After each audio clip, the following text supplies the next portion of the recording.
The president will ask Congress for roughly $100 billion over the next year, saying there's an urgent need to keep money flowing to Israel and Ukraine. It is vital for U.S. security. War is good business for certain parts of the economy. These are dark days for much of the world, but U.S. manufacturers of weapons are thriving. Their biggest customer, the American government, is spending more than ever, committed as it is to funding Ukraine's war with Russia and Israel's war with Gaza.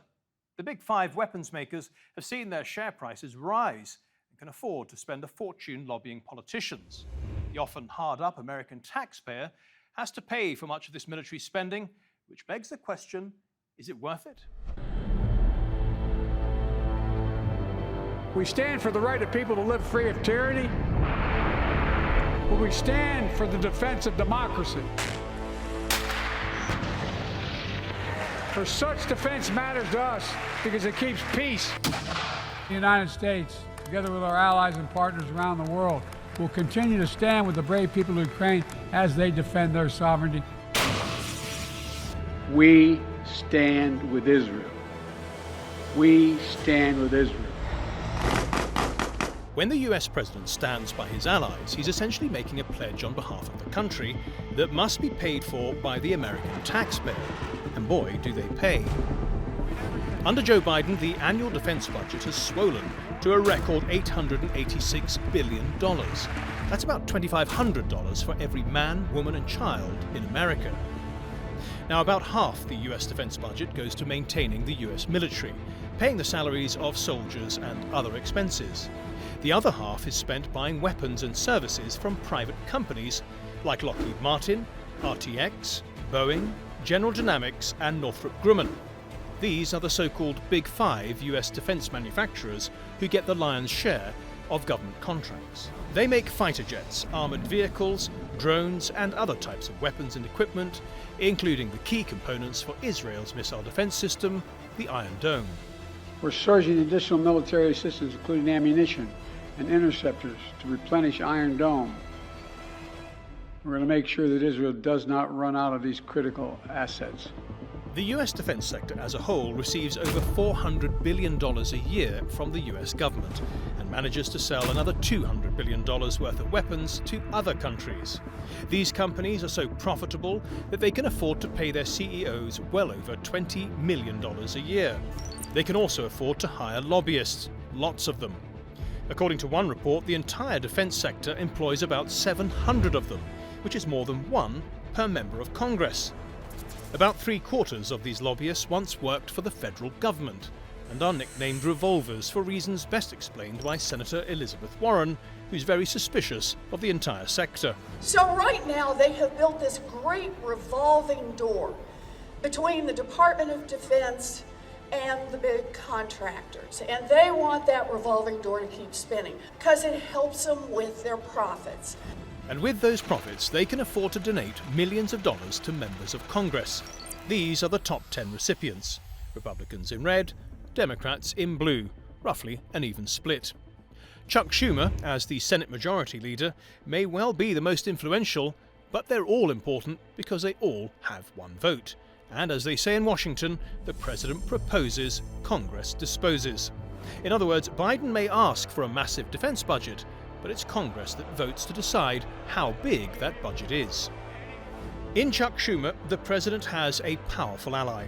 The Democrat senator not only receives campaign donations from the arms industry, he also takes donations from pro-Israel groups. And so it's no surprise the senator flew to Israel 1 week after Hamas attacked to reassure the Israelis they'd receive yet more military support. We will work with the Israeli government and the Biden administration to assemble the most generous package possible. Now, people will ask, what about the House? We're not waiting for the House. Of course, the package that Chuck Schumer supports for Israel comes on top of the annual $3.8 billion America gives to Israel every year to spend on US weapons. Some of the money will almost certainly end up with the Big Five, and investors are excited about this. They anticipate the war with Gaza will be profitable. Just look at the company's share prices. Ever since Hamas attacked Israel on October the 7th, 4 out of 5 of them have risen sharply. which is good news for shareholders, including big names like State Street, BlackRock, and Vanguard. It all goes to prove the adage that war is good for business. No one made that point more powerfully than President Dwight Eisenhower in his prophetic farewell address to the nation. This conjunction of an immense military establishment and a large arms industry is new in the American experience. In the councils of government, we must guard against the acquisition of unwarranted influence, whether sought or unsought, by the military-industrial complex.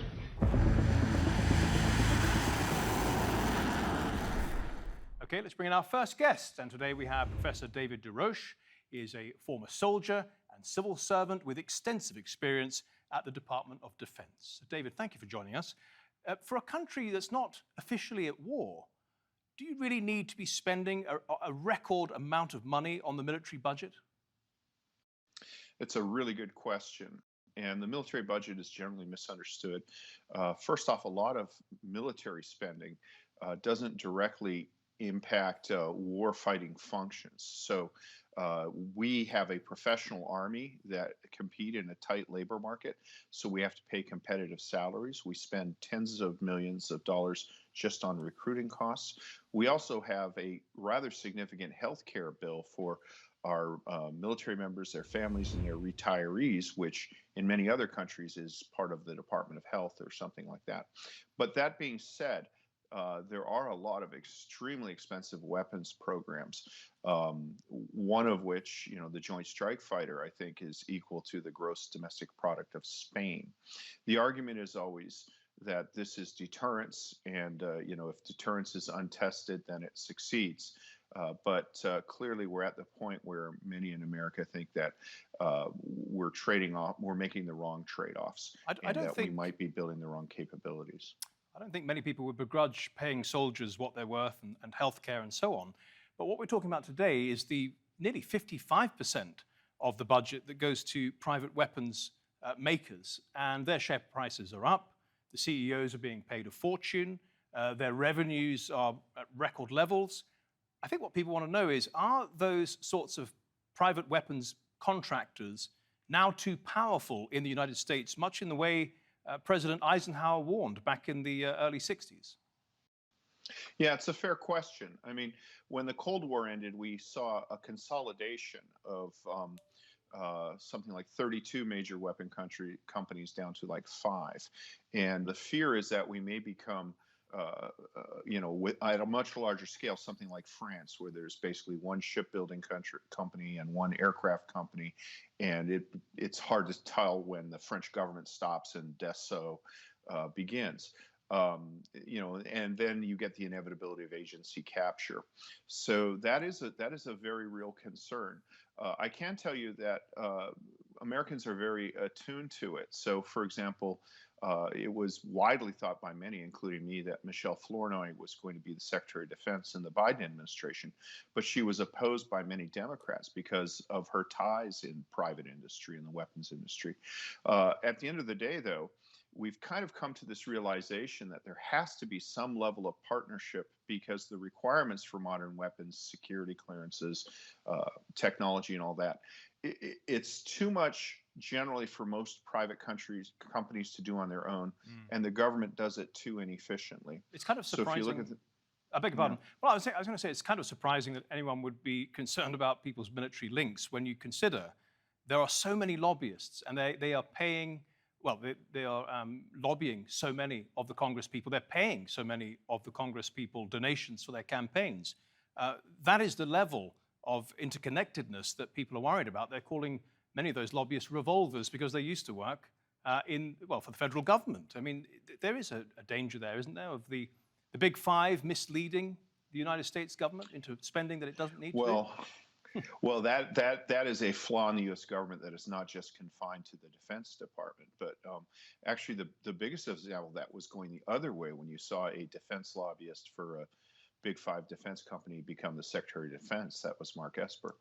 But yeah, it is a concern. One of the things that bothers me is when we see general officers retire and go immediately to work for one of these large companies, and you kind of have to ask, and we've had senior civil servants who were involved in Air Force acquisition who've gone to jail because it's clear that their last few years of service, they were actually not really faithfully representing the interests of the United States.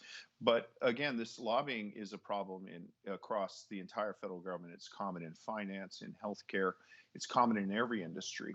The issue is that in a democracy, I think rightly, people have a degree of revulsion against the arms trade, and there's always a suspicion that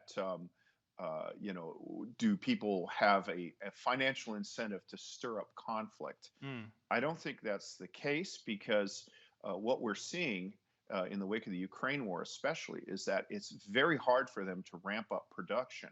And if you ramp up production and then a conflict ends and you do it down, you incur incredible costs. It's actually an inefficient business model. If this was being controlled by an arms firm for the sake of making profit, what you would want would be a steady state production at some level. But what we see instead is it has to go up, which is very expensive, and then they have to downsize the workforce in the factory base, which also becomes expensive. How do you explain? So we have the worst of all worlds. How do you explain the jump in the weapons manufacturers' share prices on the very first trading day after October the 7th, the day Hamas attacked Israel? How do you account for the jump in all those share prices? Yeah, well, markets don't reflect government policy. They reflect the wisdom of crowds. And sometimes there really is wisdom of crowds, and sometimes there's irrational fear. Professor David Des Roches, thank you so much for your contributions to the Nexus today. Much appreciated. Well, the US has been sending significant amount of weapons and ammunition to its allies, which has left America itself a bit short of supplies. The Ukrainians are running out of ammunition. The ammunition that they call them 155 millimeter weapons. This is a war relating to munitions, and they're running out of that ammunition, and we're low on it. We have very little ammunition now. How about Biden a couple of months ago says, we have a problem. We have very little ammunition. Can you imagine? Let's assume that's true. It is true. But who would say that? We have given so much ammunition to other countries, and particularly Ukraine. We don't have any ammunition. Americans deserve an Iron Dome, and that's what we're going to have. We're going to have an Iron Dome around our country. Interesting proposals from President Donald Trump there. Let's bring in our next guest, and we have the retired US Army Colonel, Liam Collins. Welcome to the program.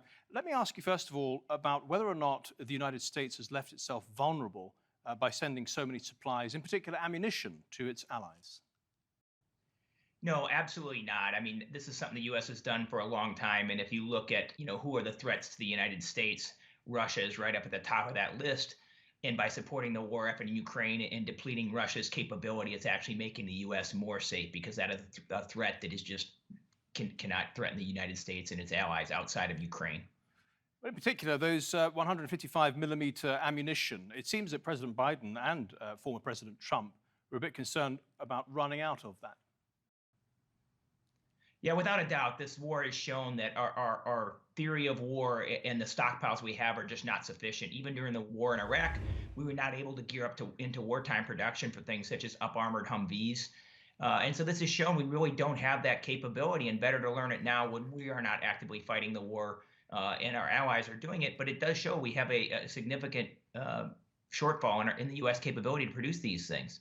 So presumably you would support an increase in the military budget as Biden is proposing? I wouldn't necessarily support it in a budget. It's just reallocating within that budget where that money should be spent. Okay. Let me ask you about the proposal from Donald Trump there, who was on the campaign trail, saying that America deserves an Iron Dome in the same way Israel has one, and that it's necessary because more countries have the sort of capabilities to reach America. Do you agree with that? Yeah, I mean, I think you have to look at this. What's the expense of it? How can you employ this? Where would you employ it? And to guard something as large as the U.S. border and to put them all around the border would be extremely expensive for what is currently a relatively low threat, when they might be able to just smuggle that threat in and do it domestically. So I think the idea is definitely well-grounded and it's a good concept, but really figuring out at the tactical level, how would you actually implement that, I think is still a challenge. In this program, we've been looking at the power of the big five private weapons makers in the United States. And many people in your country seem very concerned that they have too much power in Washington because of their budget to donate to Congress people, and also because of their vast army, if you like, of lobbyists. Is it true? Are they growing too powerful? I don't know if I would say if they've growing too powerful as much as they've grown too powerful. And this harkens back to the days when President Eisenhower, shortly after World War II, complained about the strength of the military-industrial complex. So I think it is a problem, but I don't think it's a new problem. I think this has been going on for decades, and oftentimes what it results in, the military gets forced to have weapons, the U.S. military, that it doesn't necessarily want because of, like as you said, because of because of their powerful budgets and their ability to hire lobbyists and pressure Congress. Can they also affect policy in the White House or in Congress? For example, we've seen the Democrat Senator Chuck Schumer. He's been taking donations from pro-Israel groups. He's also been taking donations from the arms industry. One wonders if politicians themselves, their priorities in policy making and budgets and so on, are affected by these sort of lobbying tactics. I mean, without a doubt, I mean, the lobbyists, I think you look at the proven statistics, they can influence in some ways, but I think it's more on the acquisition side, maybe providing arms to, they might influence how much we provide to Israel or Ukraine and try to increase the amount we're providing there. But in terms of a foreign policy and the U.S. getting involved in war or encouraging another nation to get involved in war, I don't think anybody has that kind of power. I think that those are completely separate from any kind of lobbying that's pushing in there. Yet the American military budget is at a record high. The country is not even itself technically at war. And yet we have these people like Josh Kirshner, the national security expert, saying that U.S. defense companies must go to a war footing, even if U.S. troops are not involved. Would you agree with that? Or do you think that is just a consultant, like many of them, trying to inflate the need for more military spending? Yeah, I mean, I think you always have people in the defense industry, security industry, always trying to inflate it. They're always, trying to justify this massive budget. But one thing to keep in mind, right? The budget's always going to be a record high because of inflation and other things. A more important measure when you're actually looking at defense spending is what is it as a percent of the gross domestic product of a nation. That's the more important measure. Otherwise, right, if you look at any budget, it's constantly increasing because of inflation. And if you look at from what is it a percentage of gross domestic product, it's lower than it's been for many years throughout our history. Let me just go back to that, the issue of the big five weapons companies and the problem with revolvers. In other words, people who used to work at the federal government are going to work at these companies. I'll take the example of the CEO of Lockheed, James Taiclet. He used to work at the Pentagon. Is that the plan? These people who used to work for the federal government can get the most for you when you work at these companies? Yeah, that's not uncommon to see kind of that revolving door, often in the policy world or in the procurement world. And really what they bring with them is the expertise of understanding the defense contracting mechanism, right? This isn't, some dirty little kind of inside deal that they're doing that's corruption in any way. But what they bring to them is a certain competitive advantage because they understand the system. They understand how that procurement process works best. And that's the advantage that they bring when they're kind of cycling back and forth between industries. But when they leave the federal government, they have a cooling off period of time where they can't do certain things. And if they're actively involved in procurement, then that wait list is several years. They can't be involved in some kind of similar project. So the U.S. government has, laws in place to minimize this. Liam Collins, thank you so much for your contributions to the Nexus today. Much appreciated. Well, the sums of money going to the US defense budget are undoubtedly vast, and some suggest that it's being spent with not enough oversight. Here's the thing. When we want to invest $175 billion a year on child care and paid family leave and expanding access to health care and fighting the climate crisis, when we want to make investments that directly benefit people across this country, we're told that costs too much, or that's socialism. But when we spend nearly 5 times that amount of money in the defense bill, it is just a shrug of the shoulders. Okay, let's bring in our last guest now, and we're joined by Stephen Semler, a US foreign policy writer. He's very interested in the welfare of the working classes around the world. Stephen, welcome to the program. I understand you're very suspicious and concerned about the power of weapons manufacturers in the United States. What concerns you the most? Well, that's a good question. I'm concerned about the profit motivations of a private industry that's reliant on public funds distorting public policy. So when the United States buys weapons, which it does a lot of each year to the tune of hundreds of billions of dollars, you're not just buying weapons, you're essentially buying a way of life because a lot of that money is recycled back into the political system in the form of lobbying, in the form of funding think tanks, in the form of campaign contributions, which steers U.S. policy towards a more militarized, um, ignorant form of public policy making that isn't in line with working class interests. It's very interesting because an earlier guest has said actually that he didn't think that they would have that level of power. Can you give me an example? Sure. So every year, Congress passes the annual military budget. And if you compare the members who vote yes on this military budget to those who vote no, the members who vote for military spending increases will take several times more in campaign cash from weapons manufacturers than those who vote no. So last time it was a 4-to-1 split, a 4-to-1 ratio between members who voted yes, I want to increase military spending, to no in terms of campaign contributions in the House. And then the Senate, it was a 6-to-1 ratio. So it's clear that it doesn't necessarily mean that this cash predicts votes, but it means that it reinforces a behavior of increasing the military budget. The military budget is at a near record high, and Biden is seeking yet more for America's allies, Israel and Israel and Ukraine. And they would propose the counter argument to what you're saying, really, which is that if you want peace, you have to prepare for war. So if the United States wants to make sure it's defended, it has to spend a lot of money and to provide up-to-date weapons, and lots of them, to its allies. Well, that's been a long-standing tradition, or long-standing thought process in U.S. foreign policy. The Trump national defense strategy actually said the surest way to prevent war is to be prepared to win one, which means just spending as much as you can and hoping that deters rival powers. But it doesn't. It just encourages rival powers to spend more themselves.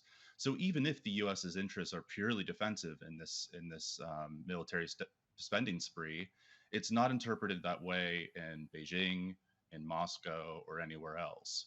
So we really have to think of if we want peace, is funding a militarized policy the way to go? I don't think it is.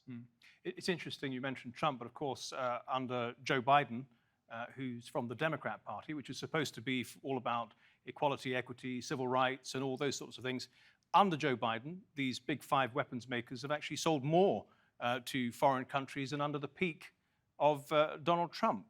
Let me pose to you this. The big five, they're the flagships of American industry and technology. They're very, very successful. As I said, they've sold a lot of weapons to other countries, and therefore they're able to provide jobs for Americans. What is your argument against that? Well, the jobs argument is one that I'm sympathetic to. However, if you're interested in jobs, spending public funds on the military or the military sector is the least efficient way to do it.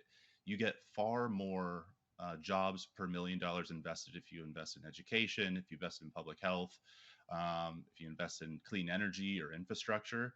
And there's no real positive output, the labor that you're putting into arms manufacturing, because a lot of this stuff is just designed to blow up. And if you're not getting good policy outcome from that, what you have left is essentially pointless labor. And we have sports for that. So I don't think we necessarily need it to go to weapons manufacturing. You know, that's the point that Elizabeth Warren made, which is if you put like $1 into infrastructure, you actually get more jobs out of it than you do in the defense industry. But is there actually research that backs it up? Yes, an economist named Heidi Peltier from the Cost of War Project, which is at Brown University, fabulous organization.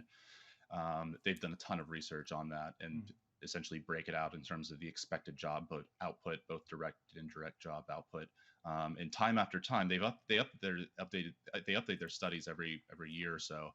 And year after year, it shows that If you want to create jobs, military spending is the absolute worst way to do it. Just finally, Stephen, and importantly, is the United States, is the attitude, the atmosphere, if you like, in the United States changing towards the military-industrial complex? I believe it is. The problem is there's a disconnect between what working people want in the United States and elite opinion. So there's a split between what the elites want and what the public wants. So the challenge is to mobilize the public sufficiently to understand that there's a severe, massive redistribution of wealth going on from their pockets to weapons manufacturers that needs to build to pressure the elites to alter their behavior, basically, because on their own, the elected officials won't decide to decrease the military budget because damn near all of them receive money from arms industry actors. So it's on the public to mobilize and essentially create enough of a mass movement to talk these members of Congress out of their natural way, I suppose. Stephen Semler, thank you so much for your contributions today. And thank you at home and on your phones for watching. If you want to see this episode or any of our previous episodes, do go to our channel on YouTube. Just type in Nexus TRT World. Till next week then, goodbye.